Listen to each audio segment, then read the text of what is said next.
আসসালামু আলাইকুম। আজকে আমরা এখানে দুইটি পার্টে আলোচনা করব উৎপাদকে বিশ্লেষণ। তো উৎপাদকে বিশ্লেষণ আমরা মূলত চাকরির পরীক্ষা বলেন, বীজগণিতে বলেন, স্পেশালি আমাদের ব্যবহার করা হয় দ্বিপদী সমীকরণ বা আপনার হচ্ছে দ্বিঘাত বিশিষ্ট চলক সমীকরণ।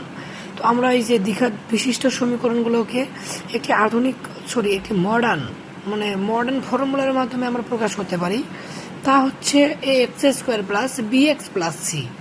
এ X square plus B X plus C, যেখানে এ হচ্ছে এক্স স্কোয়ারের সহগ, বি হচ্ছে এক্স এর সহগ এবং সি হচ্ছে কনস্ট্যান্ট বা ধ্রুবক পদ।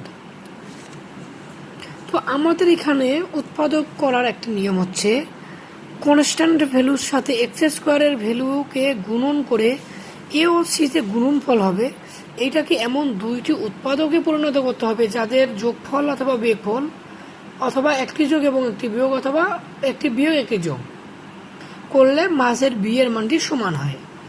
তো আমরা আজকে এখানে দ্বিপদী সমীকরণের A X square plus B X plus C সমীকরণের এমন একটি সমীকরণ নিয়ে আলোচনা করব, যেখানে আমরা আলোচনা করব A X square plus B X plus C এর মান পজিটিভ হলে। সি এর মান পজিটিভ হলে দুইটা কন্ডিশন থাকবে। তো আমরা স্পেশালি মনে রাখবো, যদি সি এর মান পজিটিভ হয় তাহলে আমাদের উৎপাদক দুইটি হবে সেম চিহ্ন বিশিষ্ট। সি এর মান যদি এখানে আমরা বলেছি, তাই সি পজিটিভ হলে উৎপাদক দুইটি হবে সমচিহ্ন বিশিষ্ট, হয় প্লাস প্লাস না হয় মাইনাস মাইনাস। এবং মাঝখানে যদি প্লাস হয়, মানে প্লাস বি হলে উৎপাদক হবে প্লাস প্লাস, মাঝখানে মাইনাস হলে উৎপাদক হবে মাইনাস মাইনাস। সংক্ষেপে আমরা মনে রাখবো A X square plus B X plus C এই সমীকরণের জন্য সি এর মান যদি পজিটিভ হয় তাহলে উৎপাদক দুইটি হবে সমচিহ্ন বিশিষ্ট, এবং তারপর মাঝে যে চিহ্ন হবে উৎপাদক দুইটি হবে সেই চিহ্ন বিশিষ্ট। তো x square plus 5x plus 6, এখানে কনস্ট্যান্ট ভ্যালু 6 এর সামনে আছে পজিটিভ চিহ্ন, তো আমাদের উৎপাদক দুইটি হবে সেম চিহ্ন বিশিষ্ট, হয় পজিটিভ না হয় নেগেটিভ। এবং দেখতে পাচ্ছি যে বি এর সামনে পজিটিভ চিহ্ন, তার মানে আমাদের উৎপাদক দুইটি হবে পজিটিভ।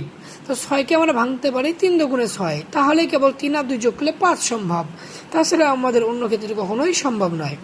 তো এই ক্ষেত্রে আমাদেরকে ভাঙাতে পারি x square plus 3x plus 2x plus 6, এখান থেকে এক্স কমন নিলে হবে x into x plus 3 plus 2 common নিলে হয়ে যাবে এক্স প্লাস 3, এখান থেকে উৎপাদক হয়ে যাবে x plus 3 into x plus 2।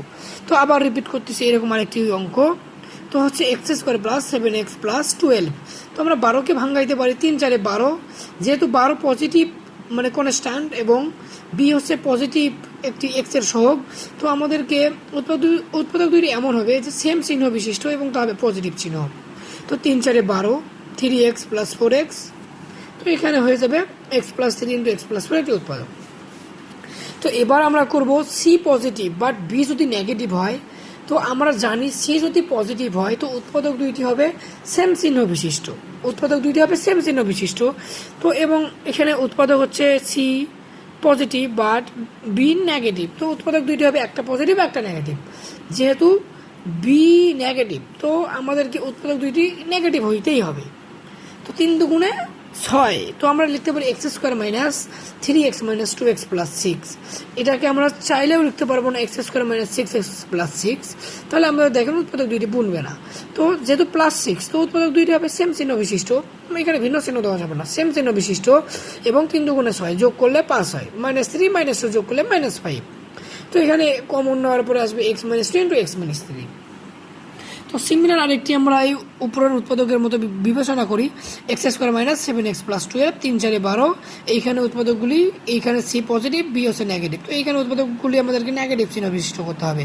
X square minus 3x minus 4x plus 12, তো এইখান থেকে হয়ে যাবে x minus 3 into x minus 4। আবার আমরা রিপিট করি, এই দুটি ম্যাথের ক্ষেত্রে আমরা দেখতে পারি সি এর মান কনস্ট্যান্ট, সি কনস্ট্যান্ট, উৎপাদক দুইটি সেম চিহ্ন বিশিষ্ট হবে, বাট বি এর মান পজিটিভ, উৎপাদক দুইটি হবে পজিটিভ, বি এর মান নেগেটিভ, উৎপাদক দুইটি হবে নেগেটিভ। অনুরূপভাবে এইখানে সি এর মান পজিটিভ, সি এর মান পজিটিভ, উৎপাদক দুইটি হবে সেম চিহ্ন বিশিষ্ট, এখানে বি এর মান পজিটিভ, উৎপাদক দুইটি হবে পজিটিভ, এখানে বি এর মান নেগেটিভ, উৎপাদক দুইটি হবে নেগেটিভ।